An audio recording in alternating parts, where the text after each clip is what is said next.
कोई भी नई चीज सीखने के लिए या उस सीखी गई चीज को अच्छी तरह परफॉर्म करने के लिए जो जरूरी है उस विषय पर मैं आज बात करूंगा। हम जब कोई नई चीज सीख रहे होते हैं उस वक्त हम क्या करते हैं? उस वक्त हम उसमें ध्यान देते हैं। बिना ध्यान दिए हम कोई भी चीज को सीख नहीं सकते, फिर वह चाहे कुछ भी क्यों न हो, हमें ध्यान तो देना ही पड़ेगा। जब हम ध्यान दे रहे होते हैं उस वक्त हम कहाँ होते हैं, मतलब कि हम फिजिकली और मेंटली कहाँ होते हैं। क्या हम भूतकाल में होते हैं, भविष्यकाल में होते हैं या वर्तमान में होते हैं? ऑब्वियसली हम वर्तमान में ही प्रेजेंट होते हैं, क्योंकि कुछ भी सीखने के लिए हमारा मेंटली और फिजिकली वर्तमान में प्रेजेंट होना आवश्यक है। जैसे एक जगह एक व्यक्ति द्वारा कोई नई चीज सिखाई जा रही है, आप वहाँ फिजिकली उपस्थित नहीं हो। दूसरा, आप वहाँ फिजिकली तो उपस्थित हो लेकिन मेंटली उपस्थित नहीं हो। क्या इन दोनों सिचुएशन में आप उस सिखाई जा रही चीज को सीख पाएंगे? बिल्कुल नहीं। उसके लिए आपका फिजिकली और मेंटली प्रेजेंट होना आवश्यक है। चलो इसको एक एग्जाम्पल के जरिए थोड़ा डिटेल में समझते हैं। आपको डांस सीखना है, इसके लिए आपने डांस क्लास ज्वाइन किया।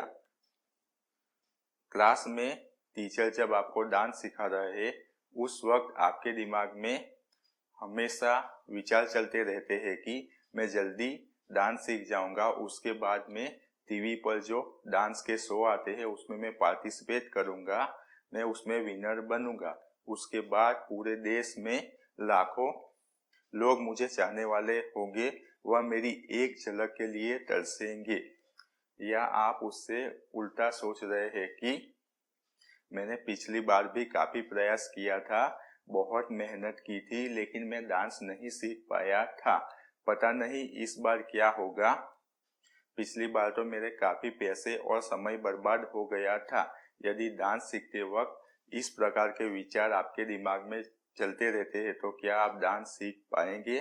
बिल्कुल नहीं।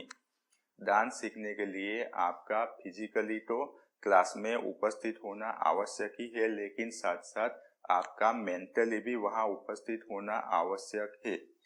आपको देखना पड़ेगा कि डांस कैसे सिखाया जा रहा है, उसके बाद आपको खुद भी प्रैक्टिस करनी पड़ेगी, तो ही आप डांस को सीख पाएंगे। डांस सीखने के बाद जब परफॉर्मेंस देने की बारी आएगी उस वक्त भी यही नियम लागू होगा। आप जब परफॉर्मेंस देने स्टेज पर जाओगे उस वक्त आपके दिमाग में विचार चल रहे होंगे कि यहाँ इतने सारे लोग मुझे देखने वाले हैं, बाहर भी लाखों लोग मुझे टीवी पर देख रहे होंगे। यदि मैंने अच्छा परफॉर्मेंस नहीं दिया तो यह लोग मुझ पर हंसेंगे, मेरा मजाक बनाएंगे। या आप सोच रहे हैं कि यदि मैंने अच्छा परफॉर्मेंस नहीं दिया तो मैं विनर नहीं बनूंगा, और यदि मैं विनर नहीं बना तो मुझे प्राइज मनी नहीं मिलेगा। मतलब कि मैंने जो सपना देखा है खुद का मकान खरीदने का, वह मैं नहीं खरीद पाऊंगा। यदि परफॉर्मेंस देते वक्त इस प्रकार के विचार आपके दिमाग में चलते रहते हैं तो आप कभी अच्छा परफॉर्मेंस नहीं दे पाएंगे। दूसरा एग्जांपल देता हूँ। एक जगह क्रिकेट का मैच चल रहा है, उसमें आप बैट्समैन है, बैटिंग कर रहे हैं। आपकी टीम को जीतने के लिए 12 बॉल में 24 रनों की जरूरत है।